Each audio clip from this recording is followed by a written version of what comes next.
All right. So this is a video on how to edit your work.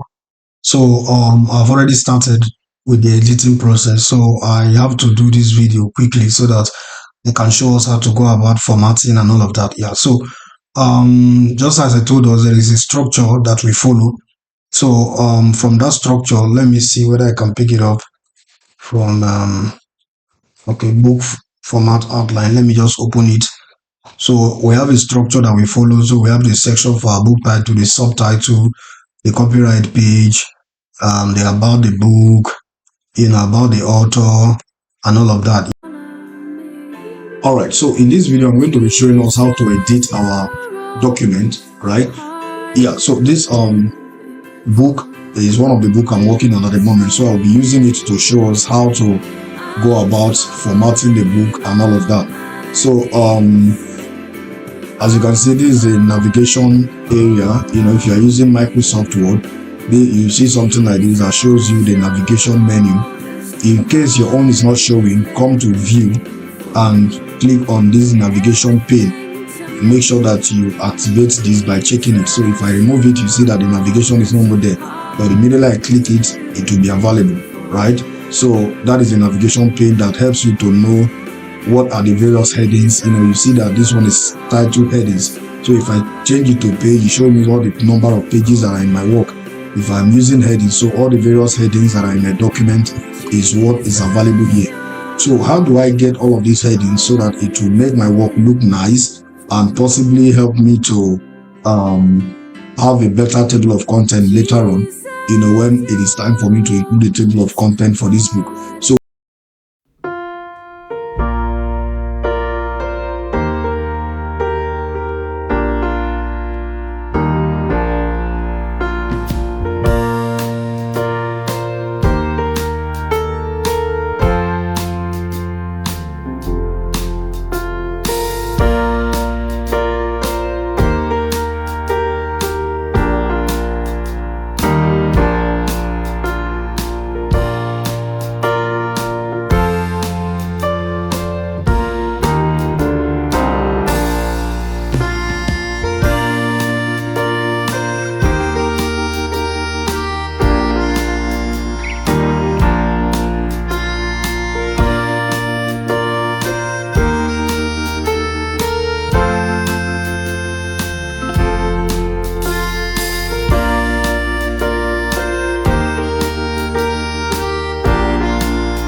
look bigger than this. I don't want it to look this way, and possibly have it in the center. So how do I do that? I will come to this heading 1 style, and right click. I will right click. You can't do this with your smartphone. I think this option is only available with the laptop, but on your smartphone you can click on that heading 1 and then do the formatting. You understand? Yeah, I think you can do that with your smartphone using WPS. If you are using Google Doc, you can also do that as well. Yeah, so you check the options with your smartphone there, and I believe there is one other video that covers all of that. So watch that video so that you know how to format your document using your smartphone. So I'll click on this modify, and on this modify, I don't want my document to have the same format. So let me do this thing. I will press Ctrl A and set this document. Let me choose a font style for it. So let me use Times New Roman, and then what should be the font size? I normally use 12. Sometimes I use 13. You know, if I use 14, the work become too big, so I use 14. Then I will ensure that the work is on justify, so that both margin will be straight. You understand? And then another thing that I normally do is I come to layout, I go to size, and then more paper size. So here I will come to margin and ensure that all of them is 1 1. You know, top is 1, bottom is 1, inside is 1, outside is 1. Then gutter I use 0.2 because this gutter will provide this space here. You understand? So I use 0.2. Sometimes depending on the size of the document, I use 0.3. Right? So the next thing I will do here is I will come to paper and then set this to 8.5, and then this one I will set it to 11.25, and then layout I will use 0.35 here for the header and 0.35 for the footer. Right? Then I will come to this apply to. I will select whole document so that these settings that I've done will reflect on the whole document. Then I will click OK. Now that is the settings. So when Amazon see this book, they will not reject it because all of this section is clear enough, and when they are printing my book, it will not cut out. Right? So let's go back to this heading section so that we'll format this heading 1. So I will right click it and then I click on modify, and I will come to this. Now mind you, you can use a different font style and a different font size for your headings, you know, because you want it to be bigger and you want it to be conspicuous, right? So you come here, you click on modify, then you choose. I normally like using something like this, and then for the heading 1 I use 24 because I want it to be very big, and I bold it, and then I use automatic. Don't use too many colors on your work, because if you do that, you increase your cost of printing. So I will click on centralize because I want it to be in the center. I want it to be in the center, and then let me do this again. Centralize. Yeah, centralize. Now this section that is here, I want it to space the headings from the actual documents. You understand? So you see that the distance between the heading and the actual document is clear now. Always ensure to use this automatically update. Reason being that if you do this, what will happen is that anywhere in your document where there is heading 1, it will automatically update to this formatting that you have done.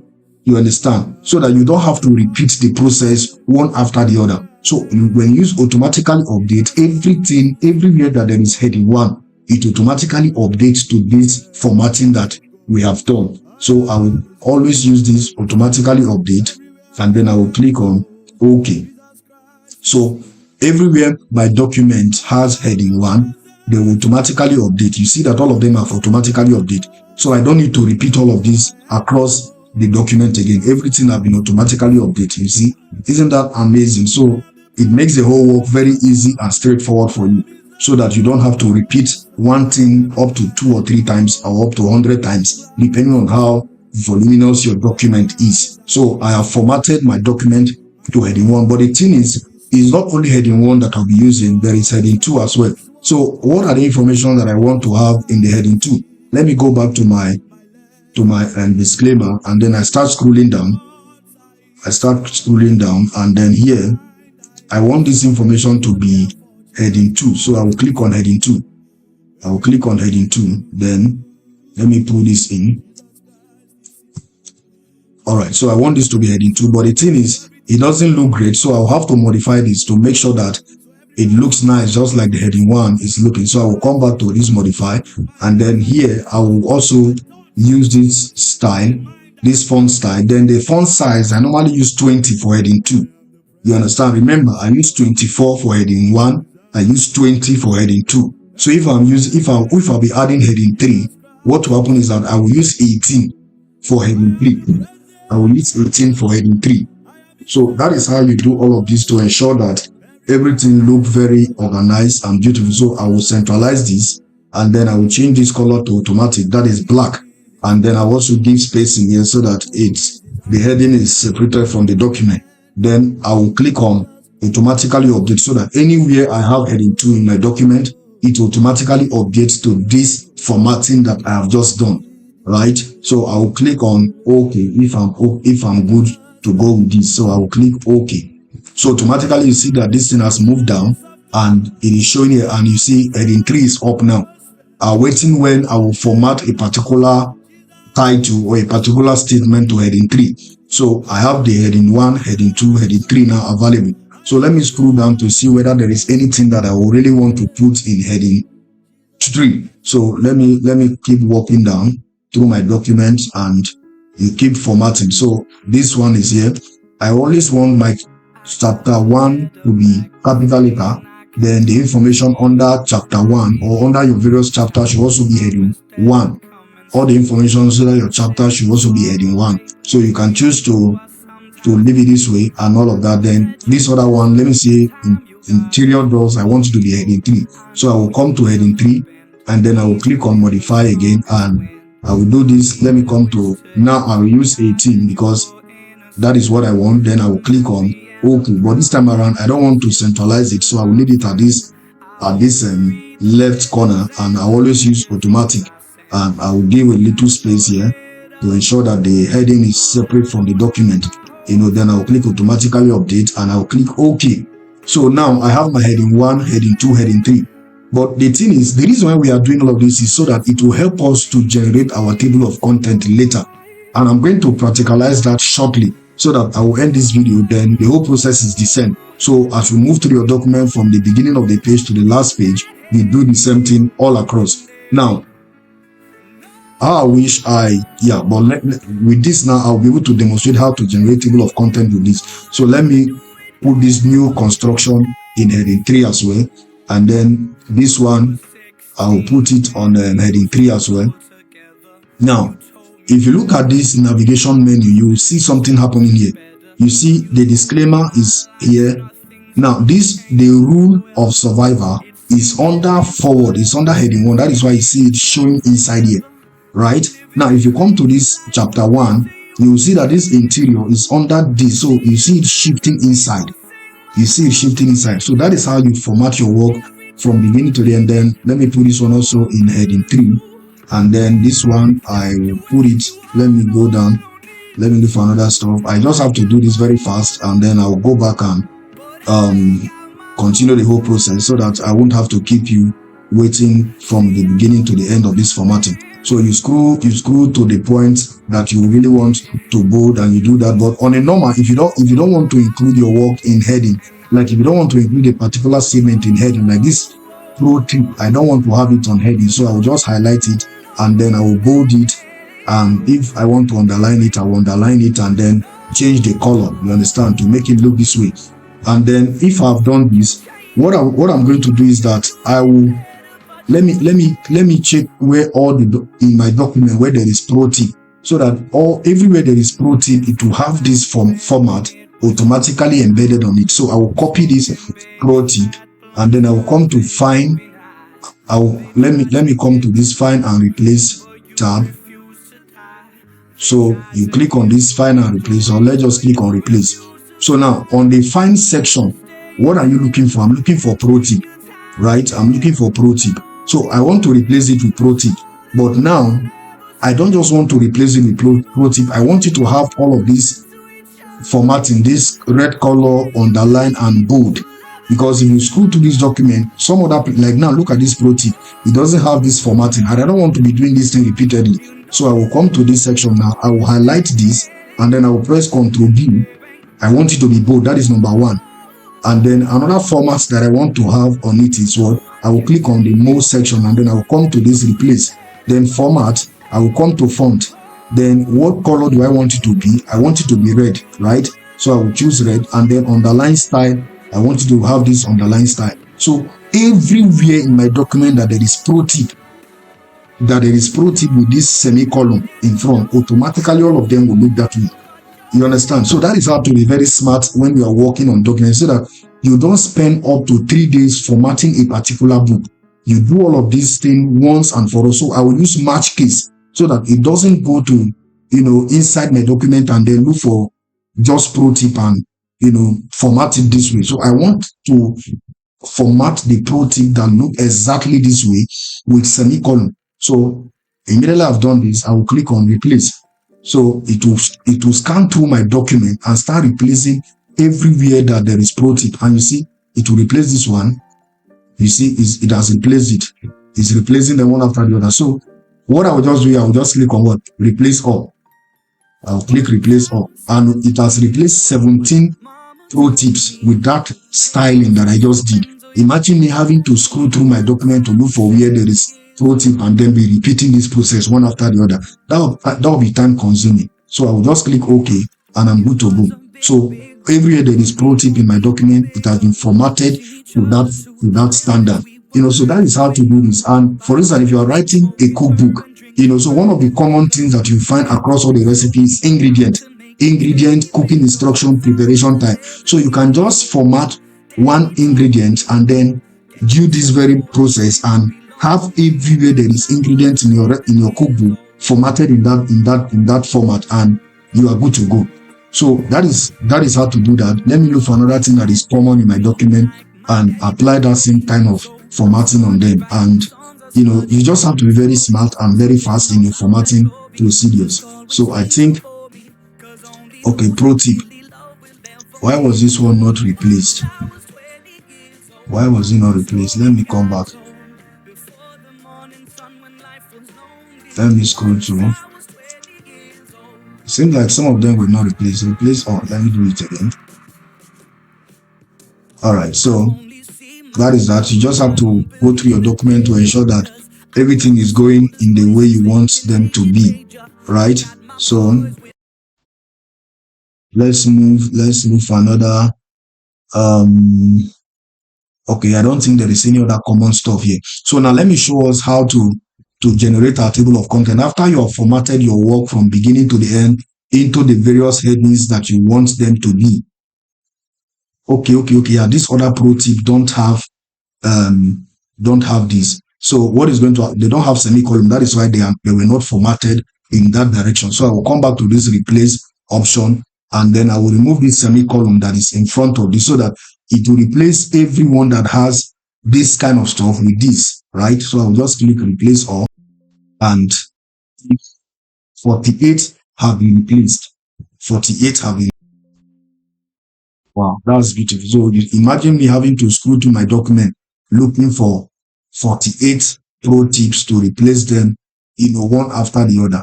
That will be time consuming, really time consuming. So that is that. So it has been replaced fully.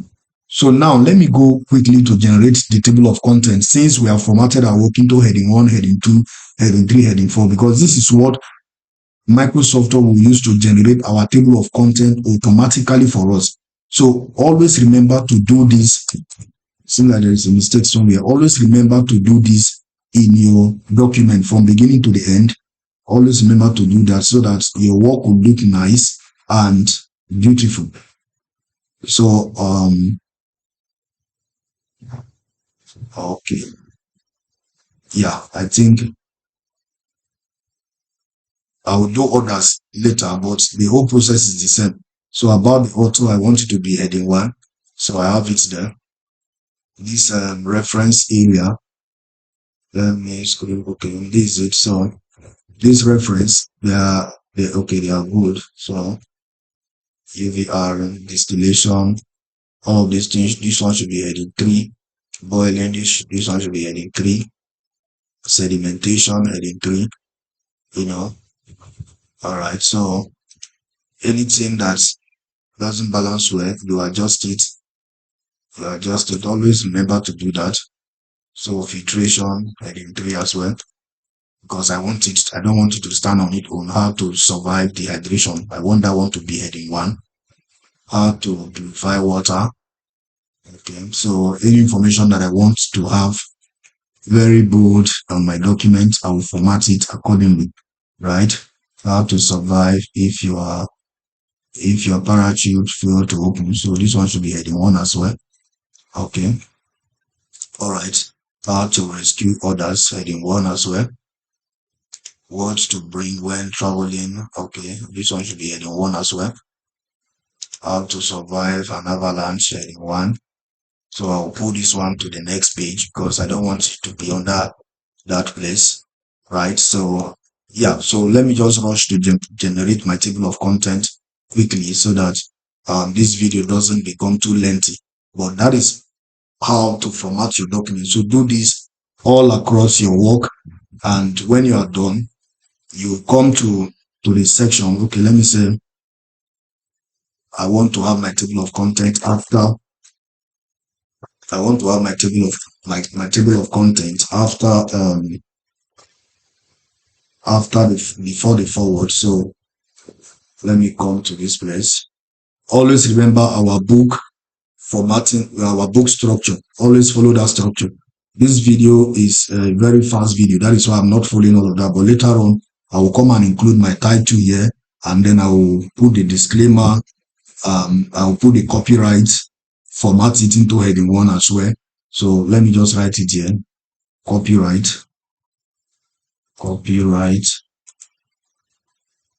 enter. So copyright. So I will write my copyright information here with the author name and all of that. And then the other thing is according to our book description, after the copyright disclaimer, bonus, if there is any bonus that I want to give to my readers, I will have it here. I will have the bonus here.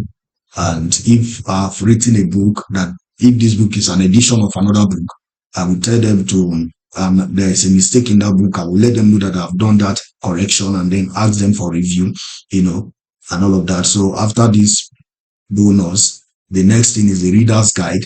So before the forward, let me have my reader's guide here, so that I will direct my readers on how to navigate this book. So reader's guide. So reader's guide should be on a separate page, so I will take this one down, and after this preface, it should be introduction. So I'll have my introduction here. So let me write introduction. I'll format this to heading 1 as well, and then I'll take it to the next page, right? So yeah, so the work is arranged now. Then when I get to the ending of my document, before about the author, I normally use mine as the last. About the author is always the last information. So here is references.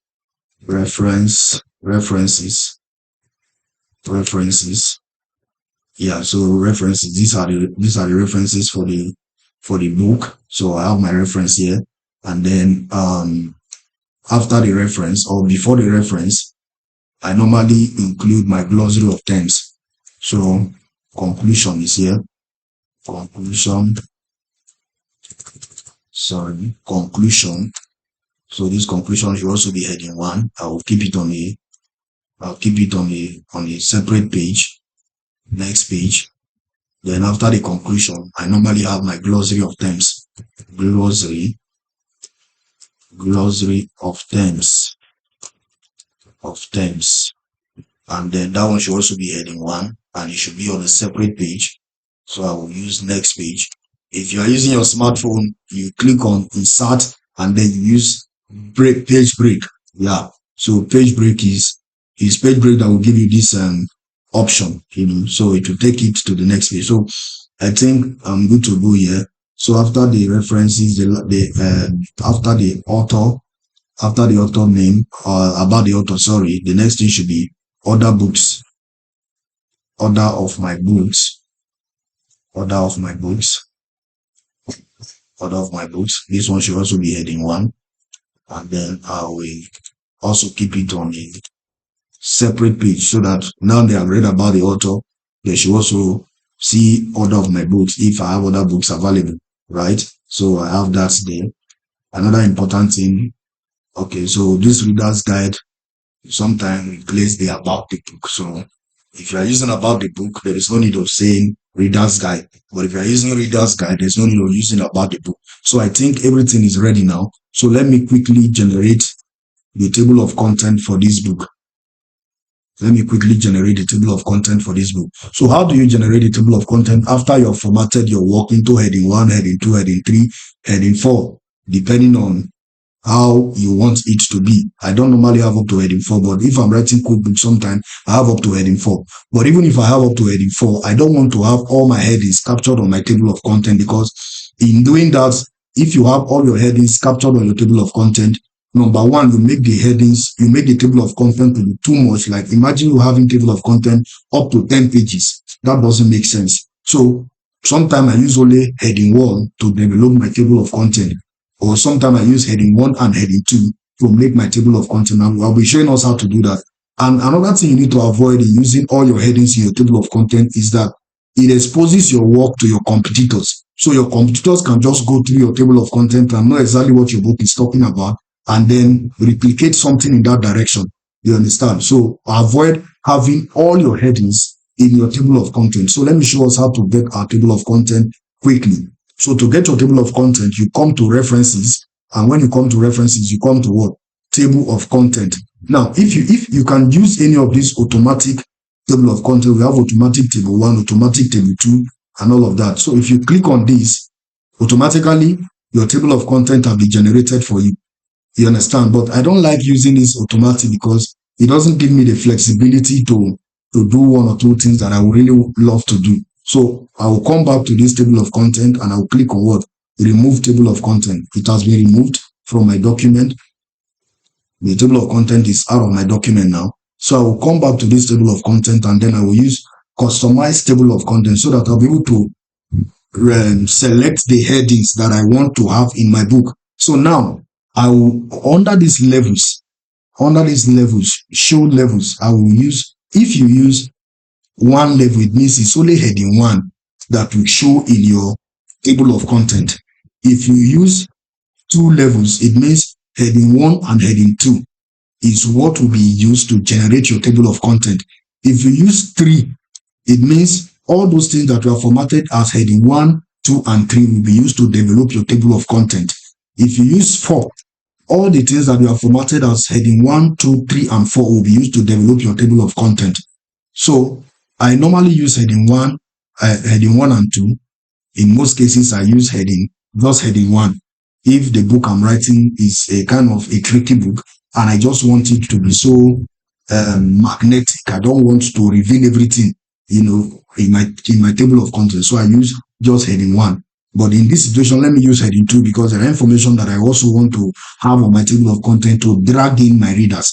So I've choose 2 levels, and then the next thing I'll come to modify. Now on this modify section, you see that the other table of content we generated, the write-up were too tiny. So it is this point that you can increase the font size and also the font style. So you click on this modify here, and then you choose the font style that you want, and you increase the font size. So I will use 16 here, and I will use bold, and as soon as I have that, I will click OK, and I will click OK here, and I will click OK here. You see my table of content now generated. You see it is very beautiful and everything is nice. Well, I don't really want it to be this bold, so I don't want it to have one of these bold formatting. So you can just click on this and come here and remove the bold, or you highlight all your table of content and remove the bold formatting. Remove the bold formatting. Yeah, I've removed it. At least it looks better now. And then this one that is too tiny, I will highlight it. You see that it's different from others, so I will take it to the 16. Yeah, so my table of content is ready. you see that it has included everything. You see this order of my books is here, about the author is here, so everything have been generated automatically because I formatted everything into heading 1, heading 2, and all of that. So that is that for this. Another important thing for you to have at the back of your mind when you're formatting your work, always have this on a separate page. Always have this on a separate page. All the heading 1 should start on a new page. All the heading 1 should start on a new page. So another thing you have to do is always start your heading 1 in even number page. On even number page. So this heading 1 is on number 1. So I will pull it to number 2 because I want you to start on even number page, right? So I will come here, I will click on next page. I will take it to the even number page, and then this other preface, I will also take it there. It's not compulsory that you do that, but okay, this one is already here, so I will leave it there. Introduction, I always have it on the even number page. Okay, so this is actually our table of content, not the introduction. Table of content. Yeah. So after the table of content, that is when I'll talk about the introduction. So introduction should be here. So, all right. So I have this here. Perfect. So the book is ready. So if in a situation whereby I'm done formatting everything here, the book is actually ready for uploading. So the next thing is to save. For your ebook, always save it as docs. Then for your paperback, always save it as PDF. So this is the ebook. So I will save it as docs. I'll click save. Then if I'm to save for the paperback and the hardcover, I will come back here again and I will click on this and I will save it as PDF. You understand? I will save this as PDF. So my book is ready. Then the next thing for me to do is to go design my cover using either Canva or CorelDRAW or wherever that you can use to design your book. I believe you guys have watched the video on how to design your book using Canva. So you use Canva to design your book and you design your book cover, and as soon as you are done designing it, you can proceed to publish the book. So for publishing, I've created a video on how to publish your book. So ensure to watch that video so that you know exactly how to publish your book. So that is that for this video, and I believe this video have covered the whole concept of publishing your book, formatting your book, and all of that. So ensure to do this across all the chapters from chapter 1 to chapter 2, chapter 3, chapter 4, chapter 5 till you get to the conclusion. Format them accordingly. All the first things should be on the first page, and they should be heading 1. Then every other information, heading 2, heading 3, heading 4, heading 5, depending on how the situation is on the book you are writing. And always remember that it is not a must to have all your headings forming your table of content. So for you to be able to do that, you select the levels that you want. So if you use 2 levels, it will show you only heading 1 and heading 2 in your table of content. If you use 3 levels, it will show you heading 1, 2, 3 in your table of content. So thank you very much, and God bless you in this journey of Amazon publishing. Thank you.